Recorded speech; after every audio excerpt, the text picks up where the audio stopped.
Hello and welcome Welcome. to A Mouthful of Chicken and episode 3 of the Natural 1's podcast. Woo. We made it.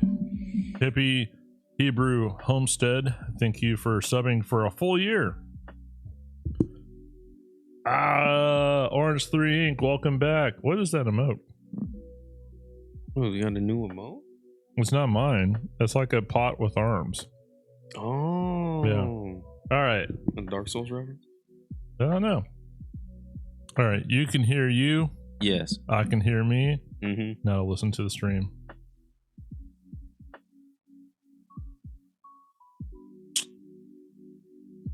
Need a little music. Elden Ring pot saying hello. All right. I have not played Elden Ring.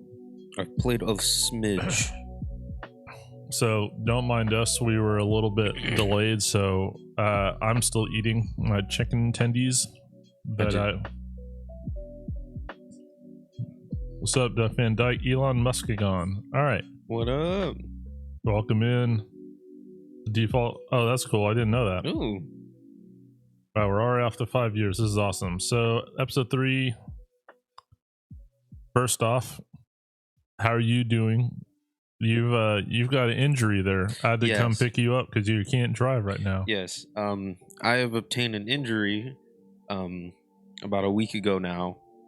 I was climbing because I go to a climbing gym, and I fell, and I dislocated my ankle and relocated it. In the same, like, as you fell? In the same moment when I hit the floor. Yo, that's a skill that not many people have, to dislocate and relocate in the same moment. Yeah. Do you, I have a very high dexterity, quite low con, apparently. So you landed on your feet? Yes. I just landed too good, and okay. Well, you're walking. Last time I saw you, you were in a crutch. Yes, I did have to have a crutch for a little bit, but it's slow. It's not broken as far as the doctor has told me. Yes, put me out of work even longer. Yeah, then we can do weekly episodes. Yeah. Well, otherwise, from your injury, you doing all right? Doing all right. Doing all right. That's good. I'm doing pretty good. Easter's coming up, and for my line of work, that means busy. So we're very fortunate the schedule lined up when it did, because if it was next Saturday, we would have canceled the episode until after Easter. So we made it. Episode 4 will probably still be on schedule because it'll be the week after Easter. So we're good. What have I been up to besides work? Yeah, what's new? Exercising, been roller skating a lot. I did not know you roller skated. Yeah, the longest time. I didn't for the longest time. I did as a kid, and then I got the McDonald's coughing in. Oh no! I did as a kid, and then I stopped for a long time as I got older, and then I started again. And I enjoy it, man. I forgot how much I love doing it. So I got in a pair of rollerblades for like a skating event at work a long time ago. But then I like put them in the garage and was like, oh, that was that. Just wasted $100. Dang. So when I needed to start losing weight and watching my health, my bike, I don't like my bike. I really just need to sell it and get a better one. When I saw the skates, I was like, man, I haven't skated in forever. And the first night was a little crazy with a lot of wobbling and near falls, but I've gotten my balance back on it. So my round trip usually is about 3 to 3.5 miles, and I come back exhausted. 3.5 miles is quite a distance. Yeah. So the cool thing about where this neighborhood I'm in and this whole area of Houston is that there's a lot of walking trails between neighborhoods, so you can avoid having to be on a lot of heavy traffic roads. Because when you're in skates, it's not as safe as a bike. Where a bike, you can go faster and try to get out of the way. I guess in skates you could dodge into the grass But so there's a trail that goes down to one of the high schools that's nearby, because in our part of town there's 1.5 billion schools in the same neighborhood.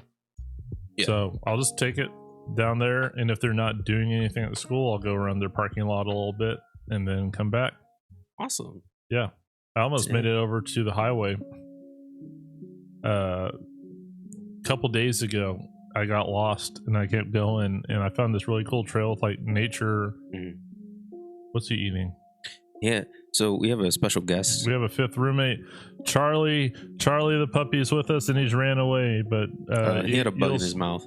He was okay, he's fine. Yeah. Orange 3 says, I quite literally have 5 strength and 8 constitution. I feel that. I feel bad. I'm sorry. You should up that skill, man. You know, some points for that. You gotta level up. You gotta level up, man. What have you done, watched, or read D&D related in the past 2 weeks? So, actually, I don't think I've you better not say nothing. I really haven't. Where is it? I really haven't. I've been lacking. Well, 1 second. You have 1 second. Sorry, we went to Buc-ee's before this. If you're not from Texas, Buc-ee's is like the best gas station in the world. It's barely a gas station. It's like a restaurant, not a restaurant, but like a cafeteria with god tier bathrooms, and it happens to have gas pumps. Yep. What are you doing? I was lacking, kind of, and then I finally today picked up the DMG for the first time in a week. I did in fact intake D&D content of some sort.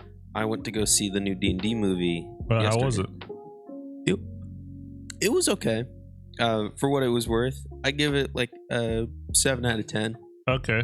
So it's worth seeing, not the best movie you've seen. Yeah.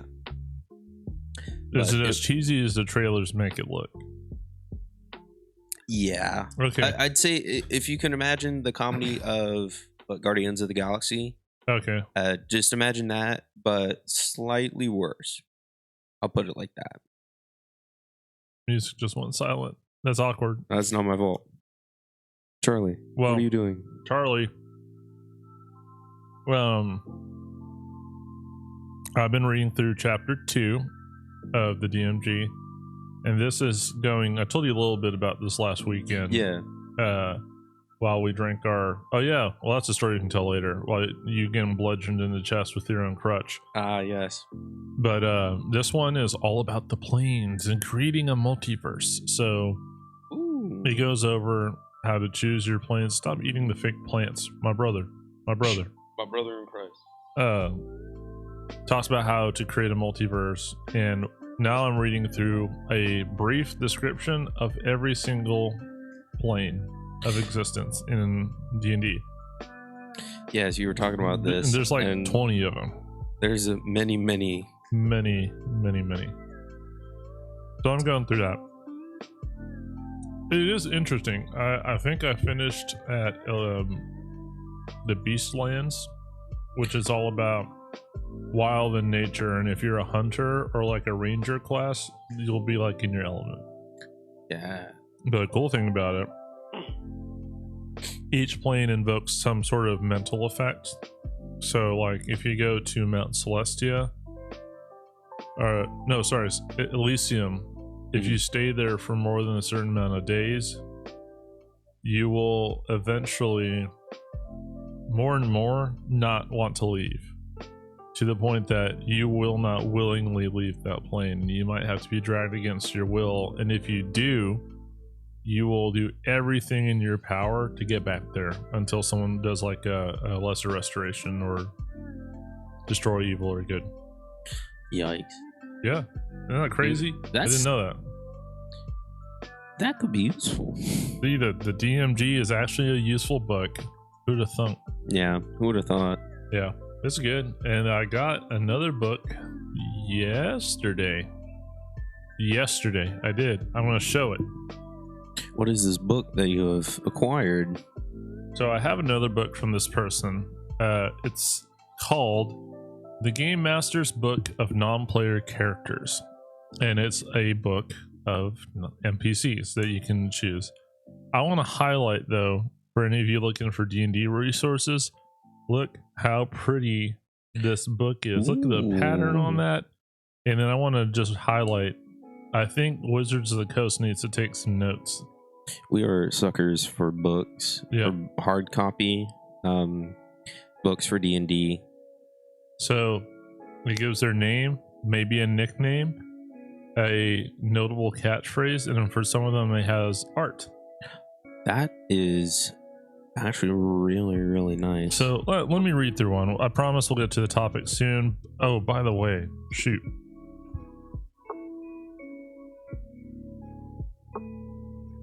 What'd we forget?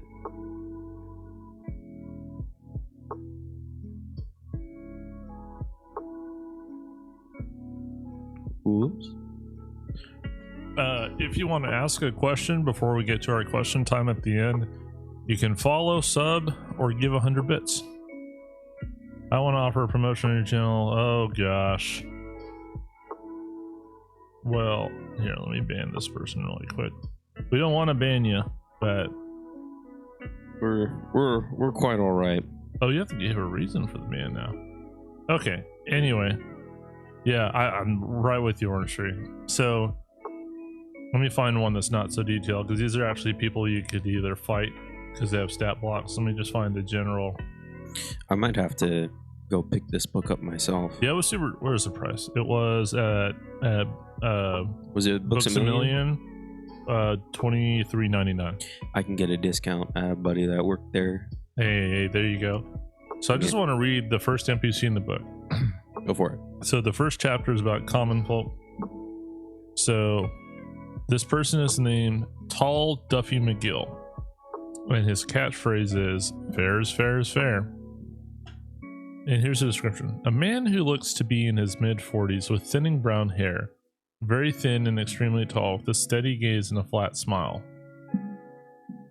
And then if you roll a good perception or you have a high passive, his pant legs seem sewn from a different material from the knee down. So like he got regular pants and then sewed on Some naturally. And then it says they have a want and a need. Tall Duffy has but one dream: to ride a horse tall enough to accommodate his height. So that could be a side quest. Huh. And then they have a secret or obstacle. So in his dreams, the horse Tall Duffy rides is actually a centaur, taking him far from the city, never to return. They'll tell you what they're like, carrying what type of gold. And he has a book on, he has on him a book of poetry about centaurs. So for aspiring DMs who just need, you know, this is perfect for filling out your odds and ends people, or if you're running a one shot and you don't really want to sit there and world build characters. Me. Yeah, and me sometimes. So I have one that's just a list of encounters as well. It's in the stack over there. But yeah, the Game Master's Book of Non-Player Characters. And here's the cover. Very pretty. Very pretty. I think it's glaring, so my apologies. Just a little bit. But so we are not sponsored by that book. I would like to, but we would be like to. Yeah, I hope they come out with more stuff. I mean, there's one shots in here. Oh, really? And then the other one, it comes with like 5 or 6 one shot stories, very short. So if you just need to run one, but you don't want to run the full module, you can do that. Sick. Well, so what are we talking about today? What's our main topic? Well, what we're talking about today, the first thing I want to talk about, and this is something that DMs will resonate with, and if you're not a DM, I hope this gives you an appreciation. It's going off the rails.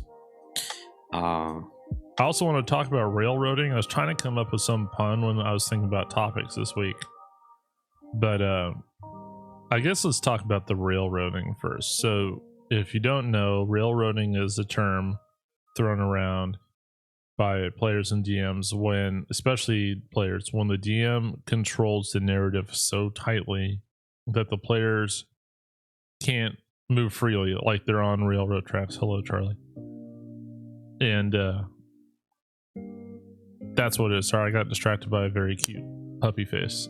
And it's a problem because that usually doesn't work. I'm sure there's some oddball game where the DM can railroad and the players just, that's basically the DM telling the story. And the whole point about D&D is that the DM comes up with a narrative theme and a story, but the entire group tells the story together. And you can bring them up there if you want. Sorry, I didn't know that if the dog was allowed on the couch or not. Yeah, it's fine. Okay.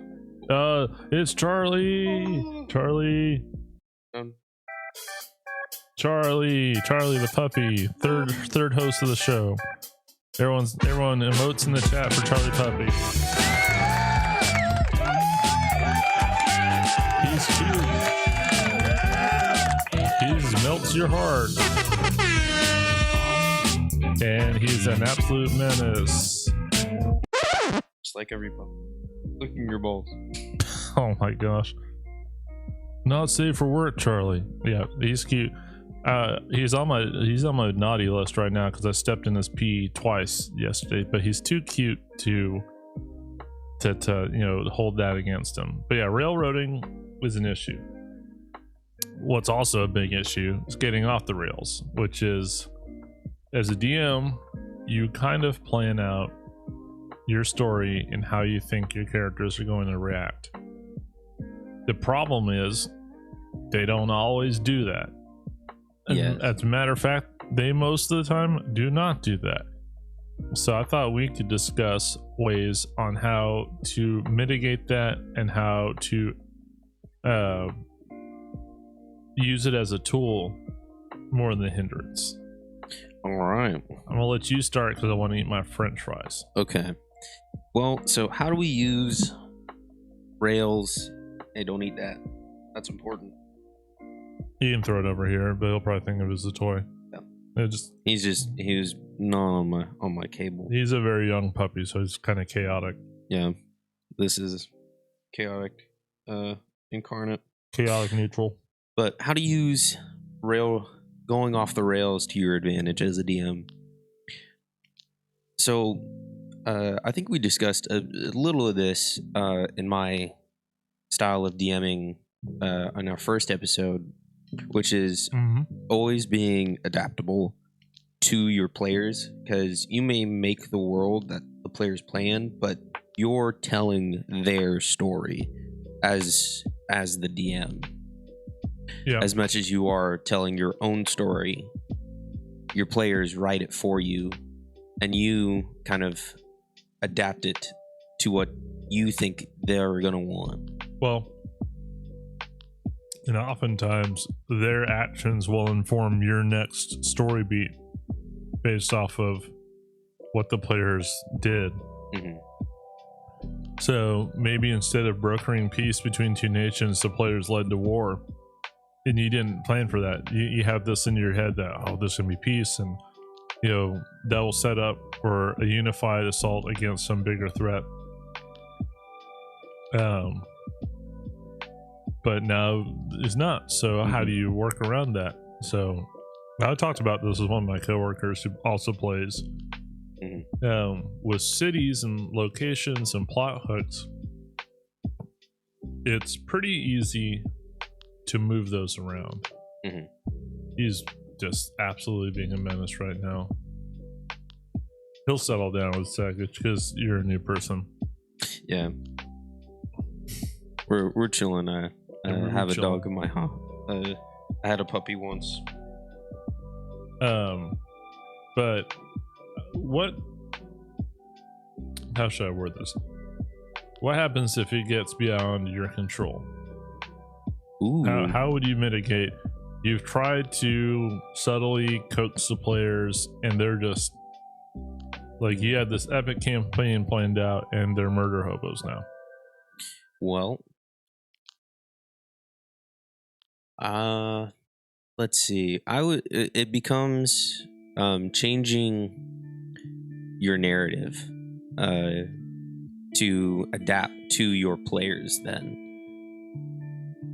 Because you may want to tell a grand story of, heroes and villains, but your players aren't looking for that. So you then have to find that middle ground for yourself and for your players. Okay. It's a good example of that. So I guess let me pitch you a scenario. I'm your player, and you wanted me to go on we'll use Skeletor as an example. All right. You wanted us to go on an undead adventure, but for some reason we just avoid the fight. Okay. But all of the story you planned, like let's say you planned out an undead world for like a year. Well, you're just that in the world building that you planned out this grand, they're going to be a skeleton army, it's going to be cool, and they all become lawful good paladins. Well, then from that point, it changes from being like a part of this skeleton army to facing off against it. Because you should make your story be able to adapt to change. But wait, but we said we were going to fight it, but actually we were raising our own skeleton army because we're actually evil paladins. Then it becomes a matter of, well, you get to enjoy your players essentially raising hell in the world you made so delicately crafted. Okay. What's my dog? Stop digging the couch. I would I'm trying to think how I'd respond to this. I came up with this topic and then got busy in the week, so I'm kind of thinking on the fly. This is a off the handles episode, but well, I'll give you a relative example that we did. I was playing, and how it went, we were tasked by like a broker to go find and obtain I believe it was a crystal of some kind with some magical properties. Mm-hmm. But me and my buddy, who is coincidentally also named Brendan, were asked to make a distraction, and we weren't exactly good aligned characters. Yeah, I think he mentioned this a little bit in the first episode about yeah. So we went what would be considered off the rails, and said, let's do something different. So we caused a distraction, thus creating a major disturbance to change the plot. Is it a major disturbance or is it a cataclysmic disturbance? Depends on how you bring down a whole city. Okay, I crashed a skyship into a floating city to cause a distraction. And that is how you be a wild player. But our DM was great and pulled it all together. So are you implying that if a DM can't do that and adapt in that way, they're a bad DM? I'm not saying that they're bad. I can't believe that you would say wow, you're gonna just twist my words. Okay, well, absolutely. I'm on a chicken tender fueled rage. I will throw Charlie at you. No, he's not my dog. Don't do that. Don't do that. He's not my dog either. But okay. Nevertheless, I'm not saying you're a bad DM if you can't adapt to your players. It just means sounds like it. Well, you have to learn somehow, don't you? Yeah, that's true. I'm messing around. okay, so what if you're a brand new DM? If you're a brand new DM, because that's where this really gets to be the hard thing, because an experienced DM kind of goes, well, I guess I can run that encounter sometime when they forget about it. Oh well. But as a new DM, I know, especially for me, I did not know what to do. I had a story, and adjusting to that was pretty rough. So if you can't come up with stuff on the fly, what would you do? To put yourself back to like your first session. At one moment. What's he doing? Charlie found something tasty, and who knows, that couch was from a dead person, actually. Oh, well.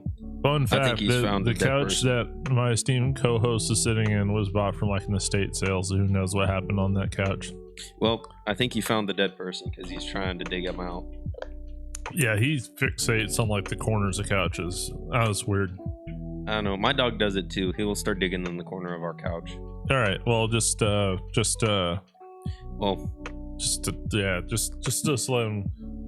fixate. Someone give a sub to get Charlie off the couch. That's what he's waiting. He's digging for the subs. He's digging for the bits. He's digging for the follows. He's digging for the chicken tenders. He's digging to share the stream with your friends and get a hype train going. Anyway, how would you, as a new DM, how do you think you'd handle that? Well, without angering your players.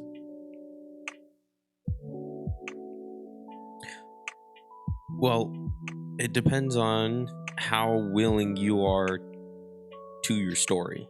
Okay. How attached you are to your story. For me, I wasn't very attached to the story that I was thinking of. Okay. Because I already had a slight prior knowledge to what I wanted. And my objective wasn't to get the characters through the story, more or less let the characters make the story. Okay. But coming into as a new DM, I mean, you may not look into anything before you start DMing at all. And that's just a process you yourself have to figure out what you're going to do. Okay. That makes sense. He found the chicken tenders. Here's a side question, kind of related. Okay. Is there an appropriate time to railroad as a DM? Yes. I feel like I'd say so. This could be a hot topic, but all right. I feel like there's two answers that make sense. But I think for me, I think there is an appropriate time to railroad in a sense. But not, put the training wheels back on and shove them in a direction. Okay. So how would you define that as railroading without basically telling them to go here? Well, you have to, again, with the word adaptation and adapt, how I would do it would be put whatever your players' goals are behind the thing that they need to do to progress their story. Okay. So whether that be making one of their backstories interweave into the next objective that you're thinking of, put whatever their goal is, so whether it's to reunite with their family or slay a demon that did something to them in their past, something like that, to get them to drive towards what you are intending. Okay. That makes sense. I wouldn't say blatantly say, hey, you can't do this, you need to go here. It would be more of put more and more things pointing towards the direction you want them to go around in your story. So it's subtly inevitable. Yes, make it suddenly inevitable. I found your food back. Charlie's causing all sorts of mischief on this stream. Nope. And he'll only stop if someone subs. That was loud. My bad. Man, that distracted me from a question or a follow-up comment I was gonna make. Let me think about it for a second. What was I gonna say? It had to do with railroading and your comments about. Oh, I remember. As just a note to players, since I'm sure whoever's watching, I'm sure we have a mixture of players and DMs. If you're a player and you can kind of tell your DM struggling to keep things on track, do your best to work with them. It's not the players versus the DM. It's the players and the DM together telling this story. So help each other out. And as a DM, if you're not comfortable improvising, maybe have a discussion with your players ahead of time. Just say, hey, there might be some times where I need you to get to a certain place, and I might guide the story a little more heavily. Yeah, I think that comes down to establishing the rules of your campaign and what you yourself as a DM are comfortable with, along with establishing what your players are comfortable with. That goes back to when you start your game, that session 0. For sure. That also comes down to, I guess that's included into play styles. Yes. Between DM and players. And that's something we kind of touched on, but we haven't is, I guess we kind of touched on it. The different types of campaigns you can have. Mm-hmm. Yeah, we talked a little bit about that last week, where you could have more like a high fantasy, swashbuckling, save the princess type of stuff. Or you can have a more morally ambiguous deal, and that's where the that's modules, where the fun is. Yeah, that's I also think modules make railroading a little more inevitable unless you're a very good module runner. Yeah, when you go to play modules, certain ones are more open than others. But when you go into a module as a player, you accept the fact that you will be pushed in a specific direction because you're trying to complete this specific quest and this specific quest only, with minimal distractions in between. I did play in a module where this was kind of the MO, where we already knew like the story of the book and the module came first, and the DM would put in side quests and stuff that would lead us back to our main objective. Yeah, I guess it's a good way to look at it, that the module's just a framework. So you can throw in what you want, or you can use module stuff as a side quest to maybe distract the players for a little bit. I noticed what the Candlekeep Mysteries is recommended is if you can run it as its own deal, where it's just a bunch of episodic one shots at different levels, or you can add them in as a side quest where, and you can always change the setting where it's not Candlekeep, it's lighter dispose. I don't know. Yeah, you can change that setting and still use the quests and stuff from there. Absolutely. Man. Well, I thought we'd have more. This is gonna be this probably won't be as jam-packed episode as last week's was, but we'll see. I don't really have much more to think on about railroading and going off the rails. Well, let me get your thoughts on railroads and railroading. Okay. I agree with you that railroading is sometimes necessary or inevitable, especially if you're a module running DM, because running modules is a very straightforward framework. If it's a good module, it'll present itself in a very straightforward way. But if you're running your own campaign as well, you can be a little more flexible with it, but that's also kind of where like the downtime activities come in. Is you're essentially very, very subtly railroading your players by saying, hey, there's 2 weeks of downtime before the next story beat happens. That's not even so subtle. Even that's just you telling your players the story is on a pause, go do a shopping quest. You know, what do you do with your time? And for the love of everything, save yourself as a DM. Do not run, if you have 2 weeks of downtime, do not run it day by day. You will save yourself such a headache. Just say, what did you want to do in these 2 weeks? And then if there's some RP necessary and some story to explore, that's all well and good. But do not run the full 2 weeks. You're not keeping a diary. You're just giving a it's like a time lapse. Yeah, you know, it's like the training montage. That's what it is. Ooh, okay, I just I thought of a question for you. What happens if players kill off an important character in your story?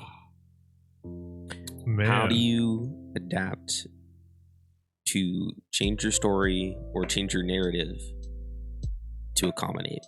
Well, that's a really good question, and that's definitely, it hasn't really happened to me, but I know it's happened to a lot of people.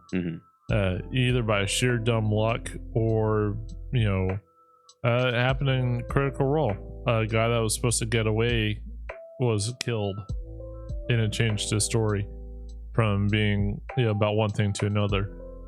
It's easy enough to write a new bad guy. Okay. If your antagonist, your main antagonist is gone, write another one. Maybe they had done a deal with a, you know, devil or just with a you know, depends on where you are in the story. Because oftentimes the bad things in low levels are goblins, owlbears. Everyone gotta love your owlbears. And you know, common thieves and stuff. So the thieves that might not report to someone, but a low level boss might be like a crime boss in the area. Well, maybe to amass wealth, he somehow got in league with a beholder or a mind flayer, or, you know, I feel like that's such a common thing to do. But like we said last week, a Rakshasa would be a common, like, you know, you thought you settled the problem, but things are still getting worse. Like I talked about last week, the theme of sickness being something I wanted to explore, and plague.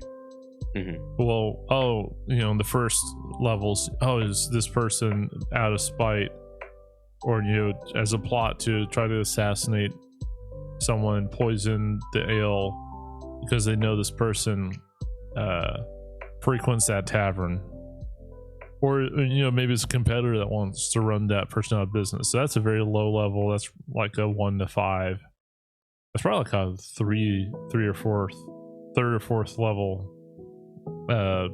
adventure right there. But maybe that person is under orders from a corrupt duke or mayor. The DM guide, by the way, this is a full tangent, loves to fixate on dukes.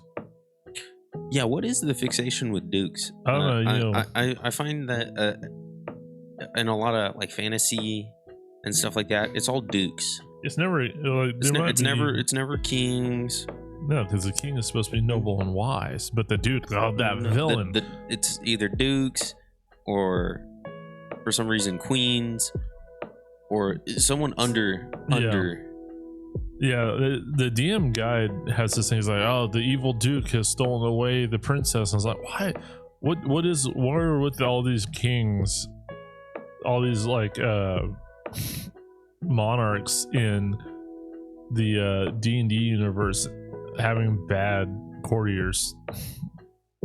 I guess is the Duke a family member or what? You can explore that. I'm not saying the Duke can't be evil, but there's gotta be a good Duke somewhere in the vast world of D&D. Yeah, isn't that very kind of a common trope that gets used a lot though? Yeah. No, it's not. Oh, really? Well, you don't think so? Not in the games I've played, but I also haven't played a lot of modules. I thought you said it's not a common trope. Oh no, I said, does it seem like a common trope? It might be. There's definitely plenty of time to. There's plenty of common tropes, and we can go through that. I don't know what he's doing, but we can go through that later. But that person might be in league with a more powerful person, like a crime boss. And they have a network and a bunch of cronies, and that lets you adapt. So now there's a new person. So if they killed that person before you needed them to, or before you had someone else to take their place, if you're very fast on your, like if they killed the person and they identified it, more likely than not, what I'm thinking is a player's gonna run their pockets and see what they have.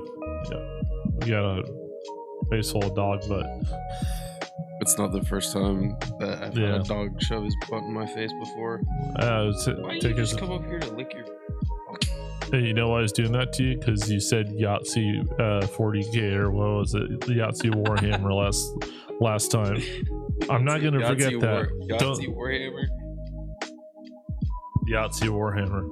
If anyone is listening in the chat, don't let them forget Yahtzee Warhammer. We can't let them forget that crime. It wasn't...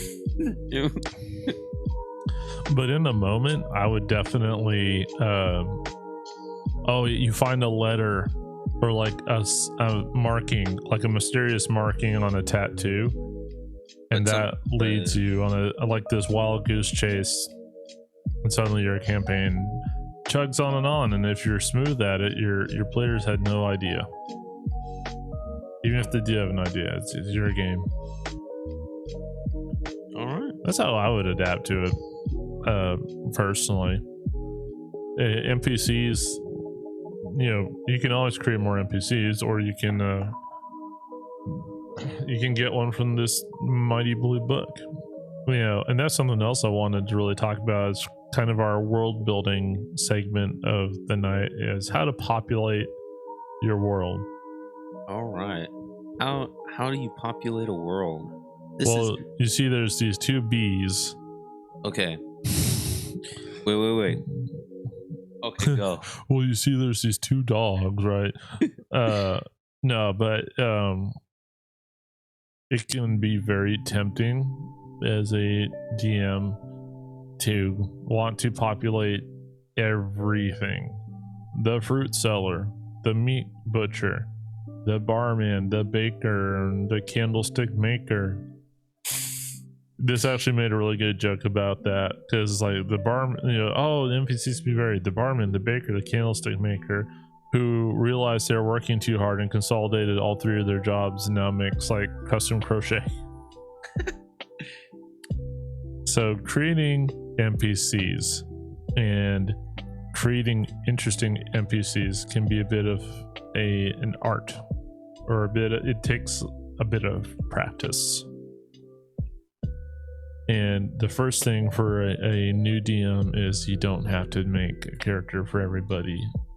When you create your setting,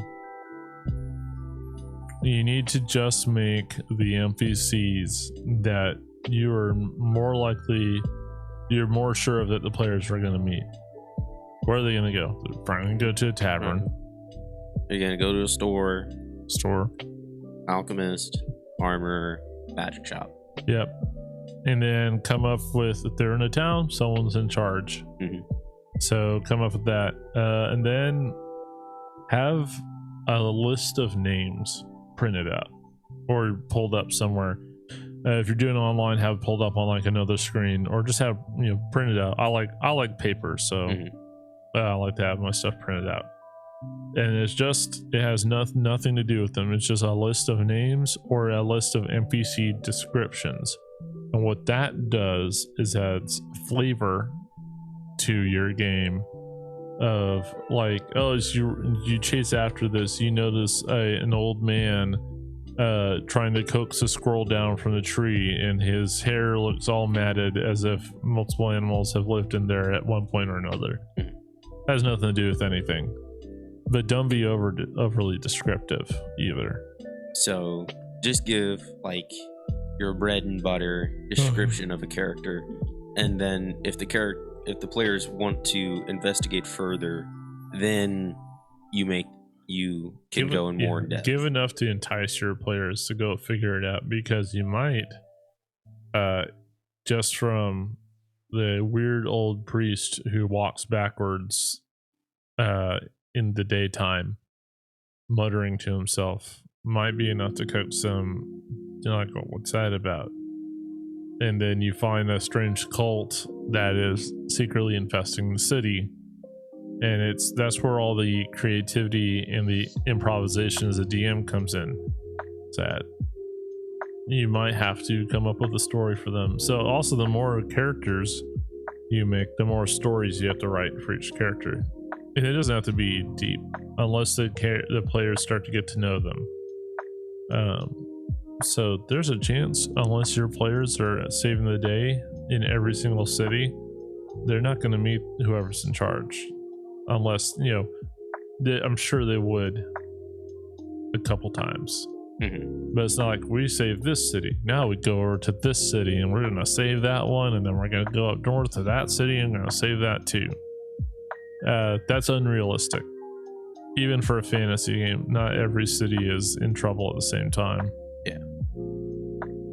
So going back to my city that you so kindly ridiculed last week, Arcanus the Stepped City.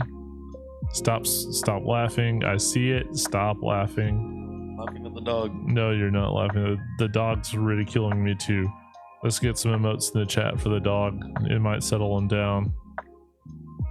Let me load this up. I started populating the world, and I want to get your thoughts. You also said you're going to contribute to this as well, so I'll get your thoughts on it. So I've expanded. I haven't done all the level descriptions, but I told you that Arcanus is run in kind of an oligarchy. I think there's another term for this, but it's a handful of families that kind of share the power willingly or unwillingly. So I came up with 2 names for the notable people. It's 2 families. One I've filled out because I actually stole it straight from Magic the Gathering, is House Markov. So I just want to get your opinion on this. This is what I wrote. This is probably a little more than needs to be known. The Markov family is one of the longest. The Markov family line is one of the longest in the world, dating back to 1500 years before Arcanus was founded. Their original patriarch, Orlov Markov, hailed from the ancient realm of Innistrad, to the far northeast of the continent. While Innistrad still stands to this day, not much is known about its dealings. Even less is known about the Markovs aside from their quiet influence over Arcanus. Dark rumors follow the family like a storm cloud. They pay it no mind, however. The Markovs are rarely seen in public. They prefer to use their influence through hushed conversation and gold in exchange for loyalty. Louder, more visible families can hold the attention of the populace for all they care. It just makes it easier to pull the strings. Ooh. I can't tell you more about it. Well, if you're gonna help me world build the city, I can. They're actually vampires. I was gonna make a guess. Not vampires, but I was thinking along the lines of something like that. They're vampires. Vampire? Vampire. Garlic. Good for cooking. Also good for keeping away vampires. That's one of the best NPCs. The second one I haven't come up with, but I think you can kind of guess. I'm going to let you world build this right now. All right. The Grandito family. The Grandito family. What does that evoke in your... I know what I think of, but when our hear... approaches to world building are different, so I want to know your thoughts while I go get my energy drink. Alrighty. Well, I would say when I hear the name Grandito, the Grandito family, I think of the stark opposite of what do you say the other family was called? The Markov house. Yeah. House Markov. Of the House Markov. So I think of a more outgoing house. So very well known, very very often seen in public. Maybe not the most well respected family or house in the city, but someone that is still well known around town. Okay, that's interesting. That's different than what I thought it was, but kind of. Keep going. I literally thought of this as like the mafia, the mafioso of the town. Definitely more visible, probably more active, donates more to the poor to maintain popularity. Mm-hmm. Whereas the Markovs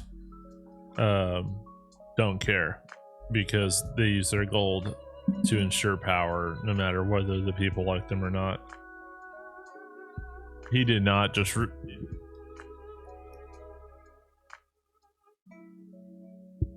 Did he? He redeemed... No, I don't know what Charlie's doing. Oh. Duck Van Dyke redeemed 5 sit-ups. The question is, do I do them right now? Do I have to do them? No, that's a thing for me. I forgot to take down. I can't believe it. All right. Well, in the chat, he says do them. If everyone in the chat agrees, here I'll put up a poll. Man's donated. He didn't donate. He spent points. Yeah, he hasn't donated bits. He spent some points for it.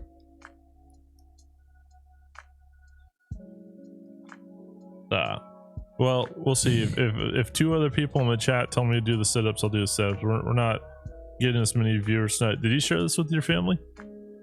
I think I did. I might not have, but I can. Uh-huh. I did tell my oldest brother, who is a D&D fan. Yeah, all your siblings play D&D. Yeah, we're a little less, a little light on viewers tonight, but that's okay. That's not why we're doing this. Nope. Yeah, well, I'll do the sit-ups in a second. But yeah, I'd consider them to be like, the influential mafia family, paying favors, but also keeping it a strict,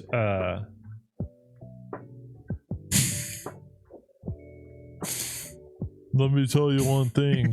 I'm talking about someone else who's watching, not participating in the stream. Get out of here. Stream's over. Everyone's banned. Oh, all right. Well, no, it's just Charlie. By the way, I want to thank everyone for making the last episode so awesome. We peaked at like 11 or 12 viewers and got a ton of views in the first day, like on nearly 60, which is awesome. So thank you. Yes, many thanks to you guys. Let's keep it growing though, y'all. I mean, we'll see how we still have some time to go. We still have a bit of time to go. But yeah, that's what I thought about. So friendly, but also shrewd. They definitely don't play around. So I'm gonna ask you right now to world build for me a 3rd family. A 3rd family? Yeah, that's my challenge. World building challenge to you. Okay. You don't have to start with a name unless you want a name. I can give you a name. Let me think. Okay. We're gonna give him some thinking music today, ladies and gents. Thinking music. This is distracting. Charlie, come think with us. Charlie. Come on. Well, he doesn't want to get up here. I don't think he likes that cow. Well, that's just rude. Let me know when you thought of something. Okay. Okay. All right, ready? I think I have a little bit. Okay. So, would this be my one question would be: Is this would this family be in the same city or be in? Yes, this is the families that run the city. Okay. So, Charlie, keep going. I'm trying to. You're good. So I would say I would call the family the Deltics. The Deltics. So more along the lines of a high industry family. So a house that would be the main go-to for shipping and products around the city. Okay. So, what race would they be? I should say the Markovs are humans. Humans. Mm-hmm. The Gambino, or not the Gambino. The Gambino. Oh my god! Hey, the well, I can't move my arm. What was the name I said? I can't believe I said Gambino. The great. Does that mean the Great Bambino is the? Yes, the Great Bambino is the head of the family. Beautiful. Watch it. Charlie's chewing on some expensive things. Hey, Charlie, I just want to love you.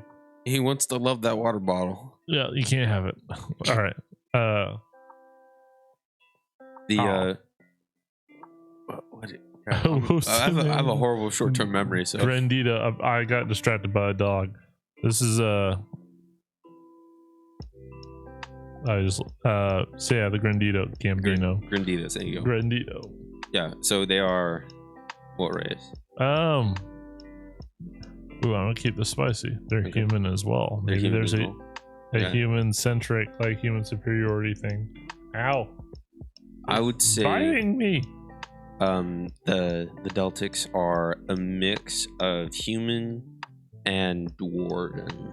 Okay, so maybe there's some half dwarven family members. Mm-hmm. Interesting.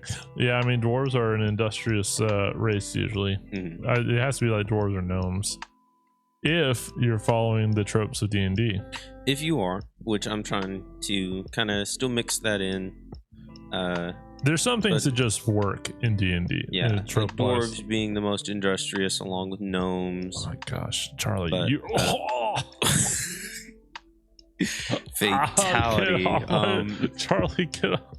Charlie's taking revenge for his appointment coming soon. Where he will lose his own. Charlie just stepped where the sun don't shine. All right, we might have to lock him up for the next episode. I don't know. Let us know. I don't know if anyone's really chatting that much, but let us know if you want, like Charlie, and want him to stay. Yeah, I think that'd be really cool. Oh, yeah, this might be real time. Oh, be real.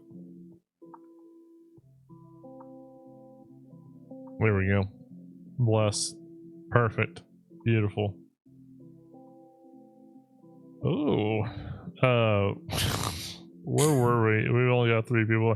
People are not vibing with the dog and the distractions. I'm so sorry. Next episode will be better.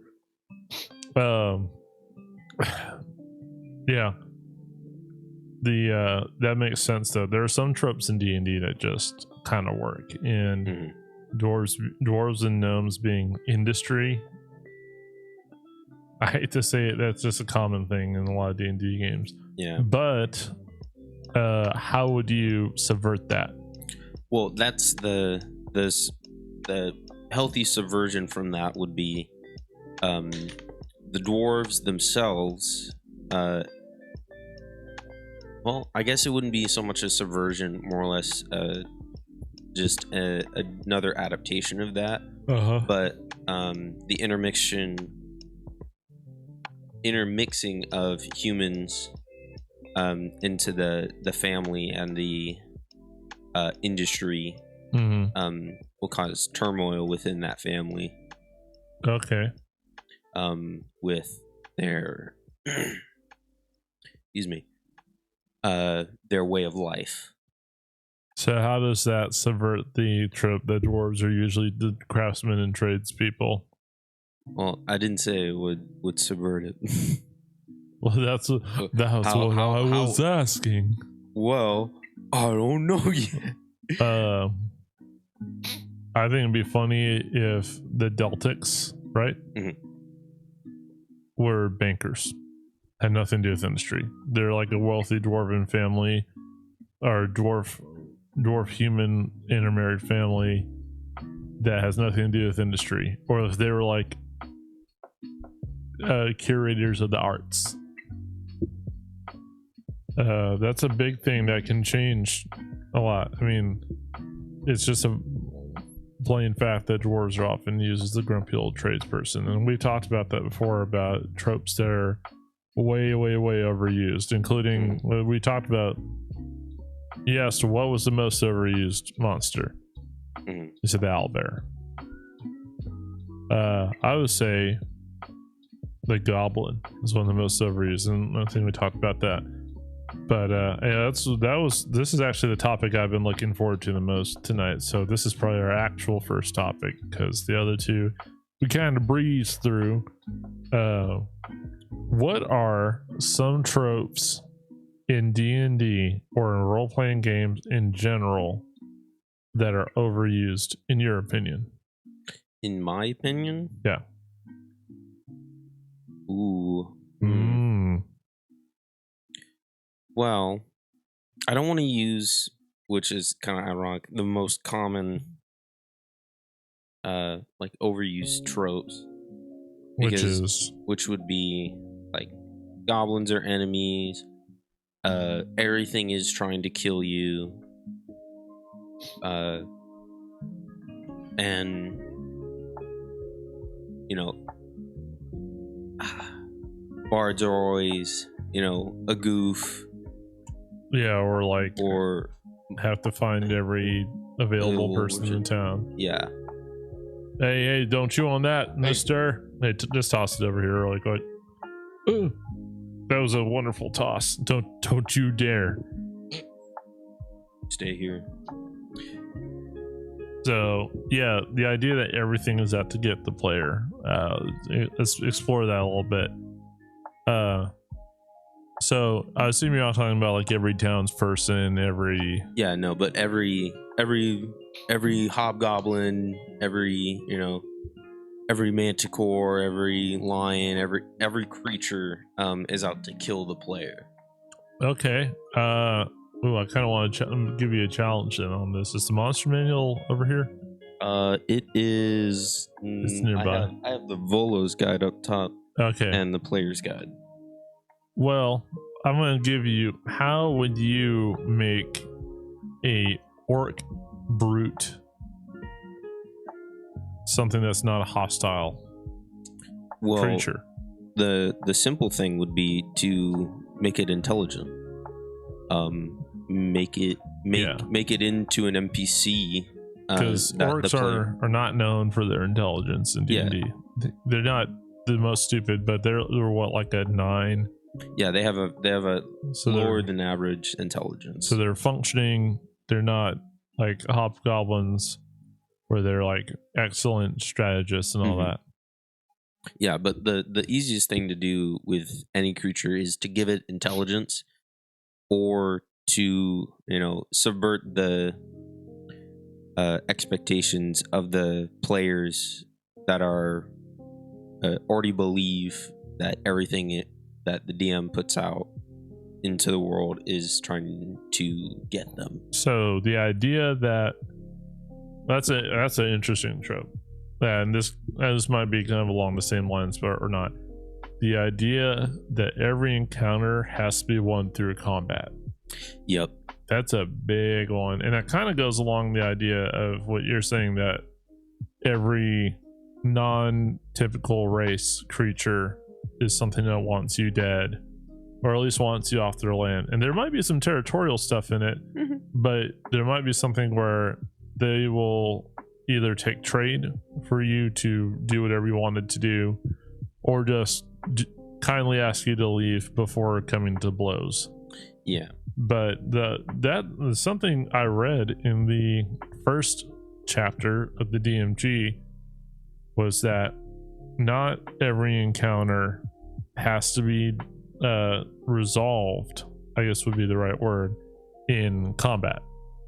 Because there are creatures, like I said, smart enough. Intelligence changes a lot of things in encounters. So you have an orc who is well studied, they might be willing to have a dialogue with you. It might not be the most pleasant dialogue, it might still be heated, and they're, you know, but that's up to the players then to think their way around it. And but the objective is to give them the option to solve the problem. Yeah. And I think a common thing, especially new players, is that, oh, the DM put an orc in front of me, obviously I'm supposed to kill it.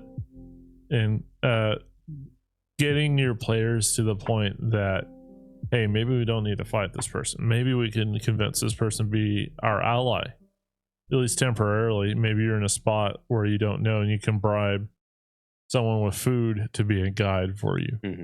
If it's a more brutish creature. If it's something... Did he just make that noise? Yeah, he just coughed. Oh, I thought he yawned. No, he was coughing. Crazy dog. But if it's something more intelligent, you can certainly have a negotiation like combat. Thinking of something more, especially with like fiends, I guess are more brutish. Some are. Well, some are. When you go over fiends, majority of low-level fiends are not. But when you start getting into the higher ranks of fiends, they become more intelligent. Yeah. So I guess it depends on where you are in the story. But if you were to come, oh my gosh, that was too cute. When you come across a more intelligent creature, you have your options. And there's a book I need to finish it, that I recommend to DMs on top of the beautiful book I showed earlier this stream. It's called The Monsters Know What They're Doing, and it's some guy, I don't remember the author's name, read through the monster manual and all the other supplemental stat block books and read through that and a bunch of extra lore and came up with strategies for DMs to run encounters in a smart and natural way. So you don't just throw 30 kobolds in a room, you just have them all throw themselves. So you'd imply that small creatures would often use scatter tactics instead of going head on. And I don't even remember how far I got with it. I think I got into like half orcs or orcs saying like they're more likely to charge head on, but aren't afraid to use stealth when it benefits them, and they're more likely in stereotypical D&D to just attack without question. Yeah. I think that is a very funny thing when it comes to the players and creature interactions. Because some of the best interactions and encounters we've had haven't ended in combat. Go on about that. So when we do tell. Well, I mean, per se, the last session we had, you had the chance to. Actually, no. Did it end? It kind of ended in combat. Is this the one where I met the like demi-lich? Yes. Nah. If you're saying that was a potential for combat, good sir, I was not about to be fighting that thing. What? You could have been brave. Wait, what level were we for that? Like 6? 6. Yep. Nah, I was not about to be fighting all that. Well, you know. Well. Well, actually, you could have fought it. I know I could have initiated. I'm talking about survivability. No, but trying to remember a time where you changed from combat to something else. That was definitely an avoidance of combat. Yeah. To paint a picture for everyone watching, this is a session where we drag a poor barkeep away from his beloved establishment. And just wanted to live and be a barkeep for the rest of his life. He did not live. So we're on this island, and basically we're trying to figure out, we're searching for somebody. We still have not found that person. Nope, you're on a manhunt for him. Yeah. And you have... Or a rabbit hunt. Aren't they like a rabbit person? Yeah, they're a rabbit folk. So at one point, we, after kidnapping the barkeep, who is just... I feel sorry for him, but it's too funny. Me and of course, that was when your brother played the horse, so we were just horsing around. Mm-hmm. Ha ha ha! Get it? Horsing around. So we get up to the shop on like another island. It's like a couple islands next to each other, right? Yeah, it's like a little offshoot. Yeah, it's a little cluster of smaller islands. And there's this shop there that has literally anything you could ever want, from magic items to potions to whatever. Yep. And you walk up, and this ghost materializes, who is quite the mean fellow named Griff the ghost. And everyone else is like, you need to get out of there, there's bad vibes here. And I was like, no, I want to figure this out. And I look up. No, because someone else looked up, saw an eye staring at them, and went, we should probably leave. I believe it was... It's your brother, right? Yeah, I believe it was the horse. The horse was like, I think we should get out of here. Nay. Yeah. And I looked up and said, show yourself or something. And I got teleported to like a pocket dimension, in this like floating skull with a one eye. I was like, well, you see me now. Did you see what you wanted to see? And I was like,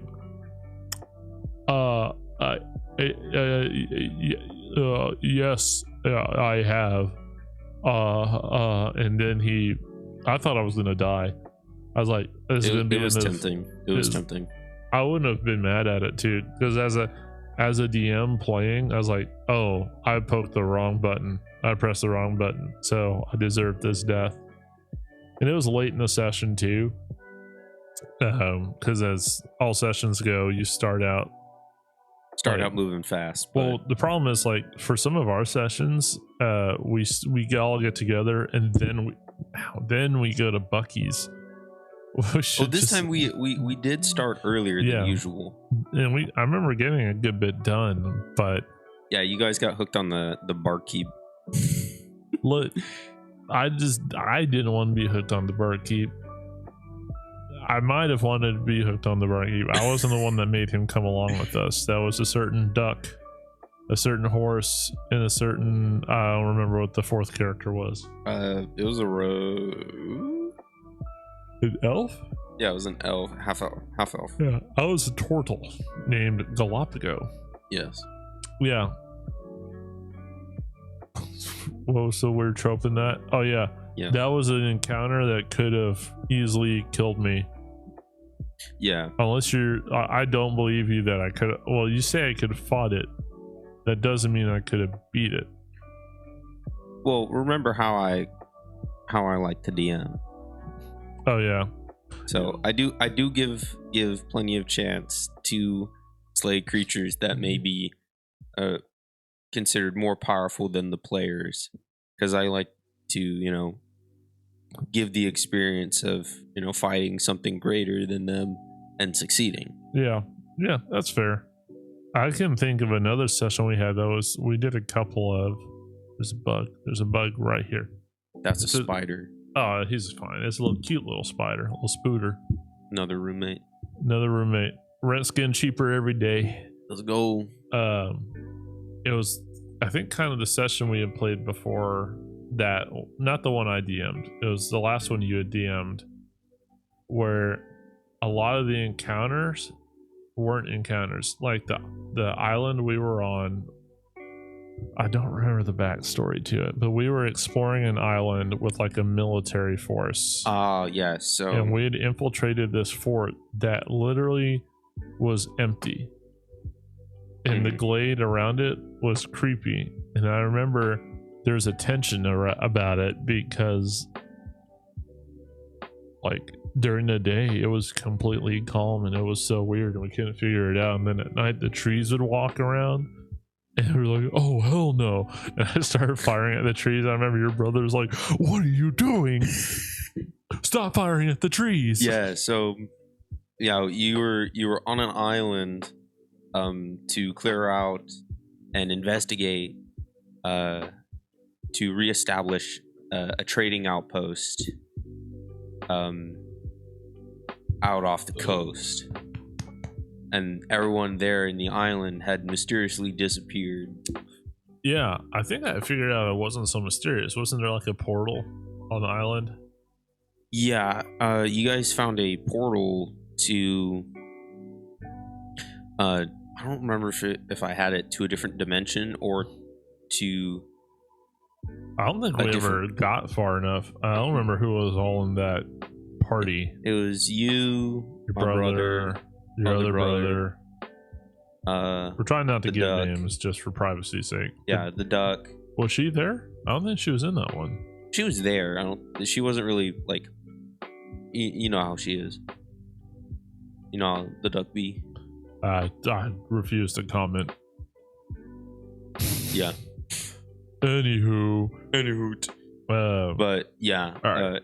It was. Keep going. Great. I'm just going to remove. By the way, we're about to go into our free question time because we're getting farther in the stream. I will do the sit-ups before the end. Charlie is. Don't wait. Shh. Taking a nap. But yeah, get your questions ready. We're here to answer questions. We're going to keep chatting about this, but we're about to come up on our free question time. But still, if you're enjoying the stream, I hope you follow, I hope you sub, I hope you share it with your friends. Because we want more people to come chat with us about D&D. Yeah. All right. Where was I? The party that was playing for that. But yeah, I don't remember if I had it. The portal was going to another dimension or to a separate part of the island. Yeah. Underneath the island. Wait, did we? No, we didn't. We were gonna move on to the next. Yeah, because you found the arcane circle, but you didn't do anything with it. Well, because somebody was being extra cautious in the party, and it wasn't me. Because I was actually playing a more selfish character than I normally play. Mm-hmm. It wasn't evil, but it was like chaotic neutral.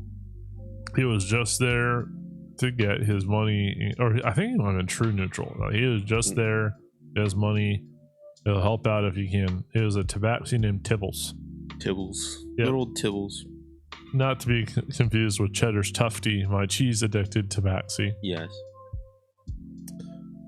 But yeah, I thought that was a really neat one because even though there were some encounters, the encounters were more bizarre and it was more of there's a sense of like why is it so quiet here? This makes no sense.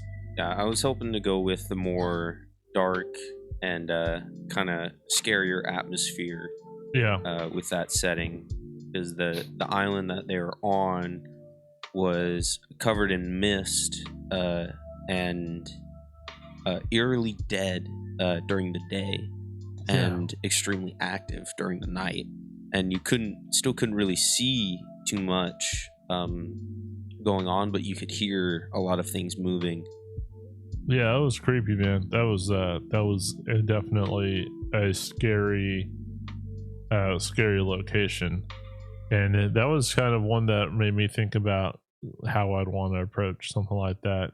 I haven't DM'd in a little bit.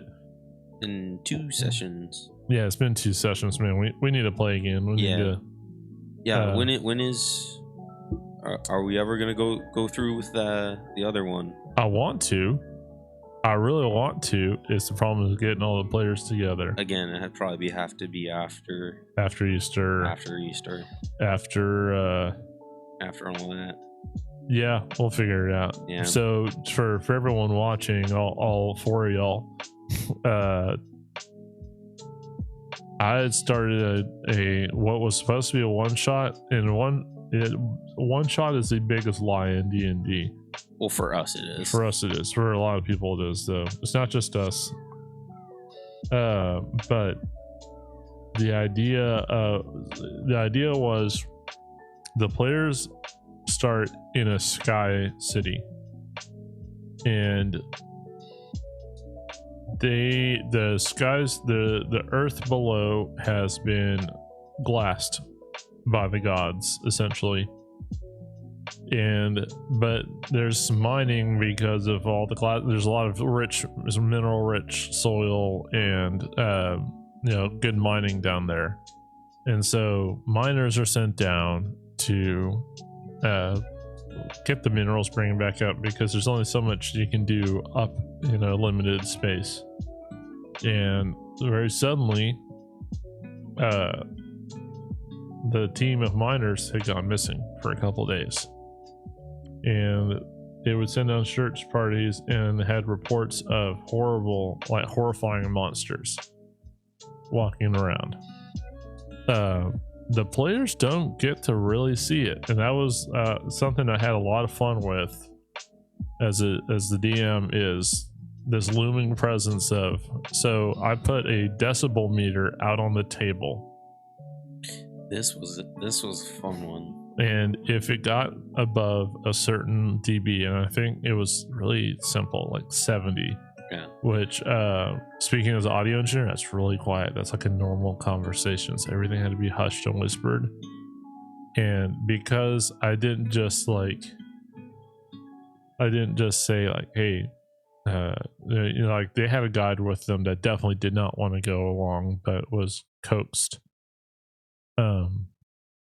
It was, hey, you have to be very quiet. I did give them like scrolls of silence, which was stupid because that kind of defeated it, but all the enemies respond to sound, and that's what I played off of. And there were a couple times where people would laugh and I'd go, I'd roll a percentile, and it was a really good way as a DM to keep the players reined in to a what I wanted, which goes back to subtle railroading, I guess. It all ties together in the end. And then what happened? So we get down there, and anytime there's a lot of noise, aside from potentially triggering an encounter, there was a stomping and roar. And I still have the mini that one of my Twitch friends so kindly printed out for me, and I really need to finish it. But it was so cool. The boss, you know what it is, so I don't mind talking about it. It's called the Aspect of the Jailer, and it's this dude that like just looks grotesque, and he eats people, and then there's his stomach is a prison cage, and so people like are left there to slowly digest bad stuff. And so I'd use that, but so far they had explored all the way down to the bottom of like a pit mine, fought to also very gross creatures. Yeah. And because one guy, your brother, couldn't show up to that session, I was supposed to play his character, and I totally forgot. So I was like, oh, and I remember at the end of the encounter, I was like, oh crap, I haven't done anything for him. And I was like, oh well, I can't do anything for him if he's not there. Ha ha. And so that was the hook into the third session, and then it ended with a weird cloaked person standing at the top of the mine just watching. I really want to go back to that session, man. So we need it.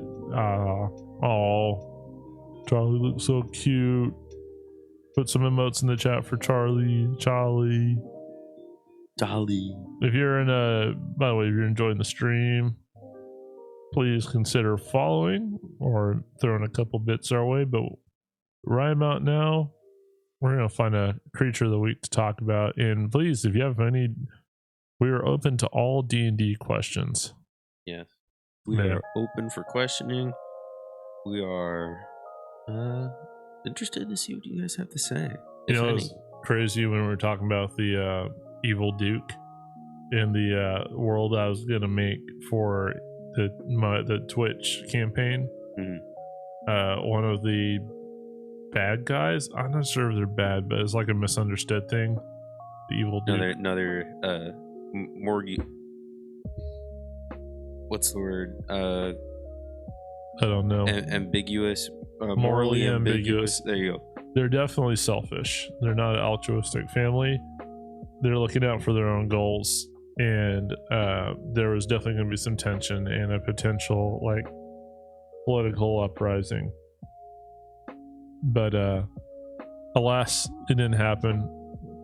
I'm hoping to run a campaign. I'd love if we get enough people like invested in the stream to maybe run a session with some people in Discord. But yeah, it just makes me laugh because technically they're a duke. It's like a begrudging like title because you're technically, what it is 4 families, but one is the ruling house and the others are part of the court. So they just get a small say. Yeah. So this is one where the continent had been given to the faithful people by the gods, but as time went on, people would settle, and a family from the unfaithful settled there and married in through an unapproved marriage, and so now the family's part of the royal family but not trusted. And they use that because they have their own realm to the west of the main kingdom where they cause trouble and there's always tension. So that whole campaign was going to be about a brooding war and escalation to that. Yeah. But it never happened. Yes. But it happened in my head. But it could still happen. It could still happen. So if y'all are interested, hit the exclamation point Discord, and maybe we can get a little Discord campaign going. I'm not opposed to it. The main kingdom, and that was called Avardon. Avardon's ball.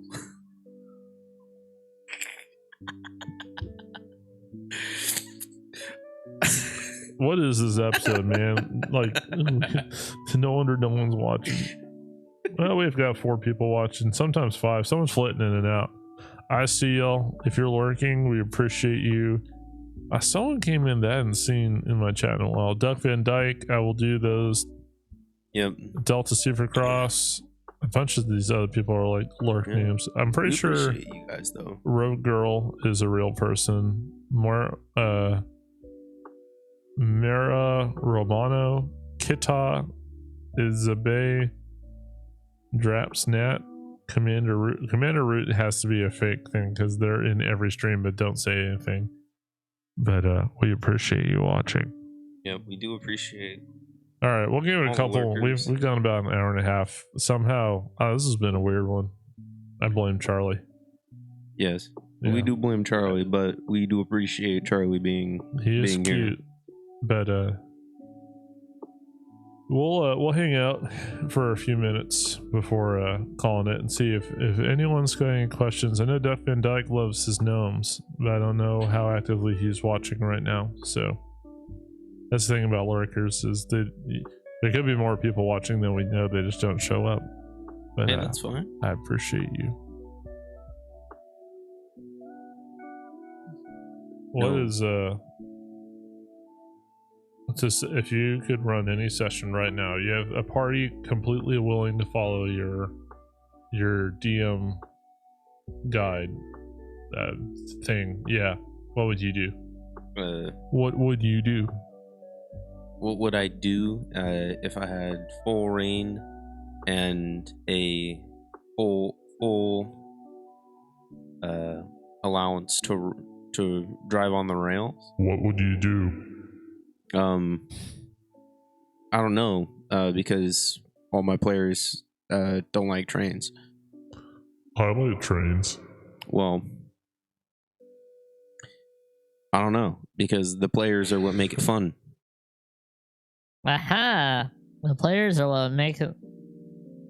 Yeah, that's a really good point. For me, the players make the story. I'm just there telling it for them. You could also say the story makes the players.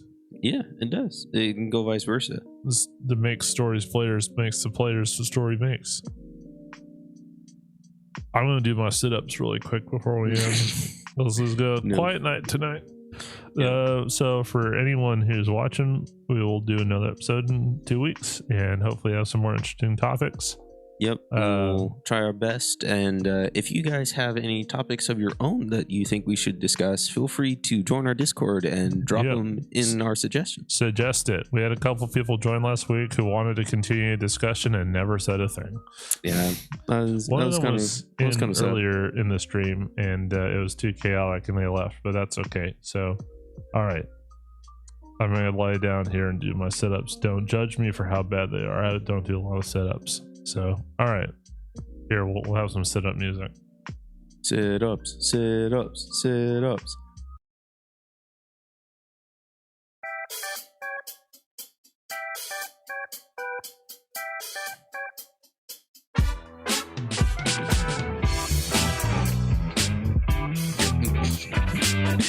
Do them sit-ups, boy. 1, 2, woo, 3,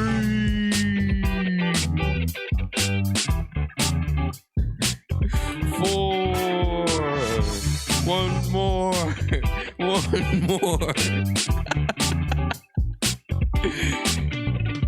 5. Woo! Yeah.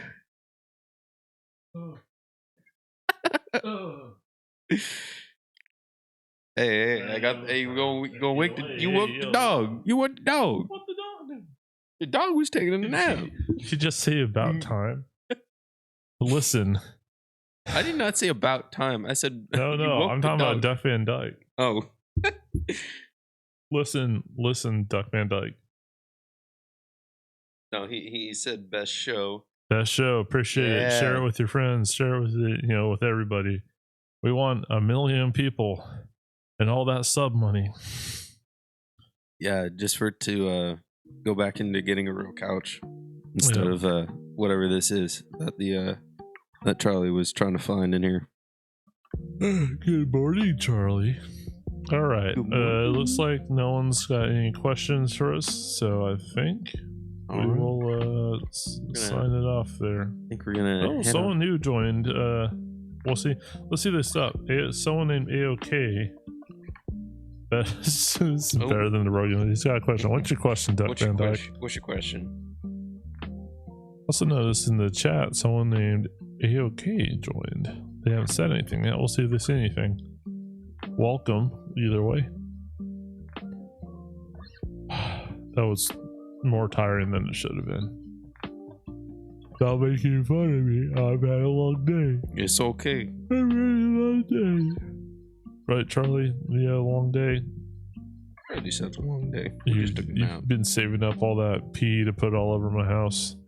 Hey, the first thing that's going to happen is the dog needs to go out. Yeah, we'll definitely make sure he gets out. That's for sure. This little baby's taking a nap. Oh, y'all didn't hear that. He just gave the cutest little like whine noise. And then, for those uninitiated, Charlie is how old? He's very young, Very young. Less than a year. Less than a year, Like so a few months old. Yeah, he's a little baby. He's a brand new puppy, and he's being actually gnome or halfling from age. Halfling. What's your thought? Ooh. We can go into why in a second, but well, it depends on what you're going for. I would say if you're just going for like straight up, just like kind of like power gaming, I'd say the halfling. But if you want to play a little differently, I'd say gnome. Yeah, I know Duff Van Dyke loves his gnomes, and he wants to create a gnome halfling hybrid race. But we don't have to get into that. See, there's these two bees. One's a gnome, one's a halfling. You can play any race with any class. There's no rule that says you have to be a halfling to be a bard or sorcerer or whatever. So either will work, but classes do have ability bonuses that cater to different classes. But by no means do you have to follow that. You could also use their bonuses to boost up a category that you roll badly in. Mm-hmm. Yeah, that all depends on how your DM lets you roll stats. We've had a DM that I still haven't played under that made me roll stats like it was an algebra test. Yeah, we got him to not do that anymore. Yeah, because he's supposed to DM a session for us pretty soon. Yeah, and he was even confused by it at the end of the day. Yeah, how do you get okay, this is a rant before we end. We need to end soon because we've been going almost 2 hours somehow. How do you set up a structure for rolling stats as the DM? You said it. It's not a book thing. No, he did this. Said it. He did this. How do you get confused by your own rule set that you came up with? I was sitting in his office. This is one of my coworkers, and I was sitting in his office, and he gets on the whiteboard. He's like, "All right, we're gonna have you roll just the 3 dice. Just three. You keep the ones, and then you average out. And if it's under a certain amount, a certain number, you get to add points in." And I did pretty well. Your brother was like, stupid, weak, and unwise.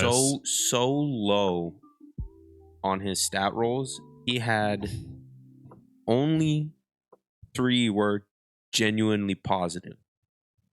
Yeah, the rest were all. Didn't he have like a 6 in one of them? Yes, he had a 6. Like in a Constitution, stat. I think it was. Yeah. I mean, it creates it. I don't know. How do you manage your stat rolling? Well, I do it, the most common way, which is 46. Drop the lowest. And reroll ones once, and you do 7 total rolls, and you drop the lowest out of those 7. So there's 6 stats, right? So you get a bonus to. Yeah. So you have the highest chance of getting a non-negative stat unless you yourself want to put a negative stat on your board. Okay. Which, yeah, I guess that's possible if you want your character for the RP's sake to be really dumb or something. That's up to you. And you can always do the manual point buy, which will always give you at least 1 low stat. And everything else is, leveled out normal. Yeah, if you're gonna pump a lot into one stat, you'll probably get 2 low stats. Yeah, you have to figure out, and that can create some interesting dynamics. Remember that your stats can affect how you RP a character. Oh, he's drinking water. I'm pretty similar on how I do the stat system. I think I'm actually a little bit more lenient, so I will let it's the 4d6s. Don't bump your wet nose on me, mister. So 4d6s, reroll ones. I let them reroll as much as they want. And then I will let them roll a 7th time and swap out their lowest. Swap out for 1. So usually that'd be your lowest. And one thing in my coworker's way of doing it is that once you rolled, you went from left to right. Yep, no matter what the stat was. For me, you roll, and then since I do D&D Beyond mostly, I will write it down in a stat block. Hello Charlie, and then I will rearrange them as I see fit. He really wants this Squishmallow. You can't have him. I forgot this guy's name. This is like Leon or something. What's your name? It doesn't matter. But yeah, But that's how I do it. I mean, just be fair about it. I saw. That's the second time you've gone for my balls there, Charlie. Golly, it's so distracting.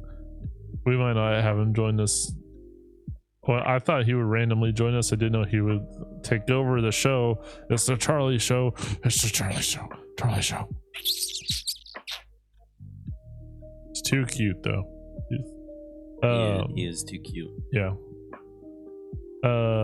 Here, I'll try to come up with some questions because I still have some energy drink left. And what are you doing? Stop.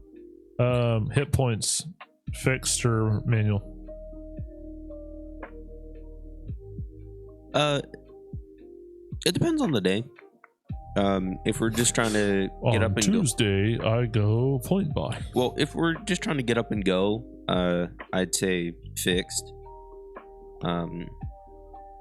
But if we have time to mess around with stuff, I'd say manual. I like manual a little bit better. So, like if you like if it's a session where you just really want to get into it. Yeah, if we're trying to move fast and we're like late on schedule and people still have to make characters, I'd just do fixed just to make it quicker. Yeah. But if we have time and everyone gets there early or they've already made their character, I'd say do manual.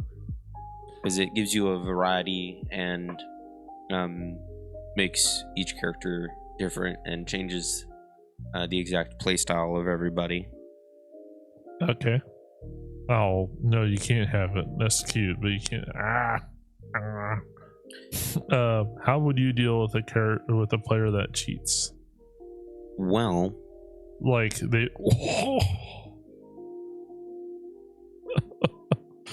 Charlie, you swore. I lied.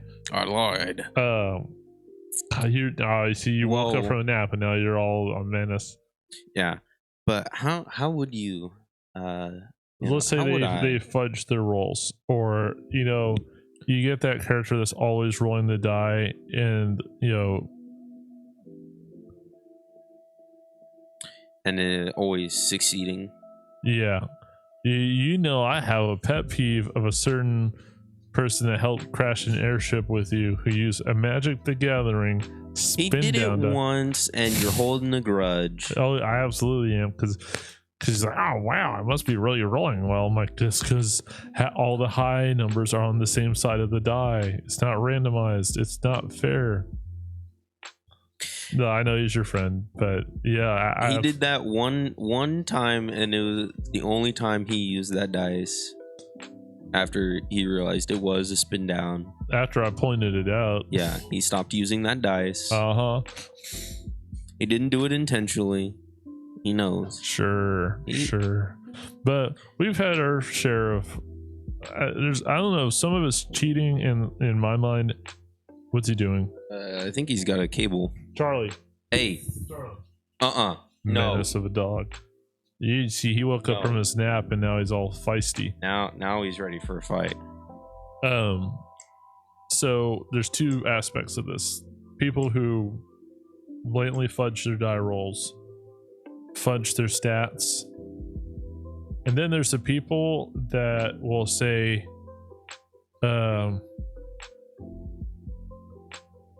like roll before they announce what they want to do. Or like I intimidate them and then like roll, quickly pick the die up, or just not let the DM guide them. How would you deal with that? Well, you have to kind of wrangle in your players. So whether it be punishment through activities, you need to stop putting it there because he's just going to keep on doing it. His claws are sharp tonight. Continue. But this will be the last thing in the land because it's getting late. Yeah, but you would have to, depending on the extent of the cheating or malpractice of players, will depend on the severity of my intervention. Okay, what would be the first step? Let's say first step does it the first time. Well, first time offense would be just outright saying it, be like, hey, play do that. play with the party here, Yeah. and don't mess with how the game goes, because it's meant to be a little bit random and meant to be difficult for things. You can't always succeed. Yeah. Second level would be straight up a verbal warning. Hey, don't do this again. So 2 verbal warnings. It's 2 verbal warnings. The second one would be more of a threat. So instead of being, all right, guys, all right, everybody, let's be fair. Yeah. Like, First one is a directed. more casual. Stop. Threat or warning. Second one would be a threat, and third would be, okay, we're stopping this session and we're going to have a discussion. Okay. That's interesting. I don't know if that's how I'd react. But it depends. But that's my general policy. I've never had to do it, so it depend on the person. I would try to keep the session going as long as possible to avoid, disturbing the rest of our players. Yeah. Who are there to have fun as well, along with me. But if one person is, making it difficult for everyone to have a good time, then we're gonna have a problem. I guess that's what I was gonna say. Is it something that can wait to the end of session? It depends on the severity of what they're doing.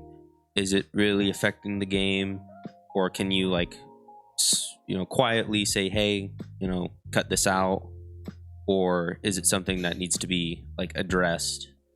Yeah, I guess it depends on what they're doing. Hey, Charlie. Stop.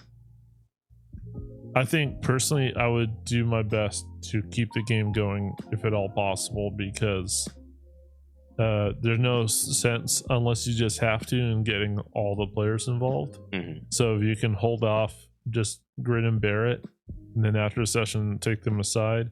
And a more extreme thing is you might have to remove that player from your group. Mm-hmm. It's not worth making everyone miserable because one person can't play ball. Yeah.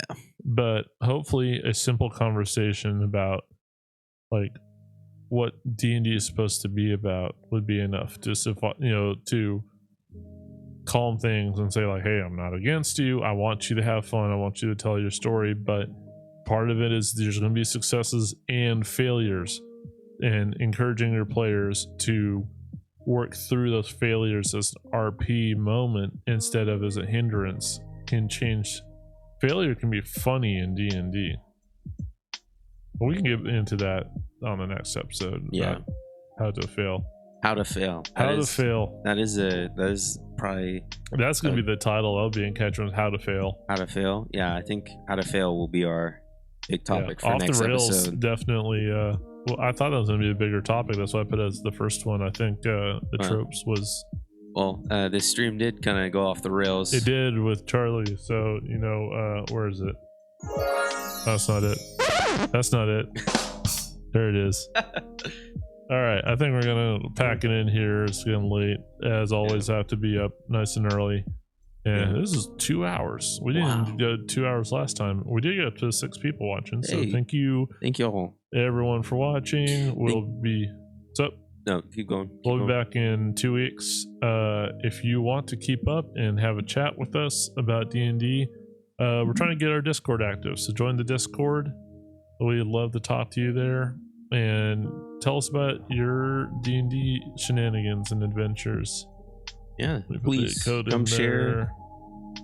If you have any thoughts or other questions on some of the topics that we talked about today or in some of our other episodes, feel free to drop them in our Discord and start a conversation. We do stream. I stream other things and sometimes you game with me like Valheim and Sea of Thieves, and so if you stop in and say hi, we'll see where this goes. But so far we've gotten to talk about D&D for 3 weeks in a row. Yeah. So by the way, I've got an idea in the works, but I can't tell you on stream. Oh, all right. But we have secrets. Thank you guys for coming to the forest, and we're gonna go off and Go back to our dens here and go to bed.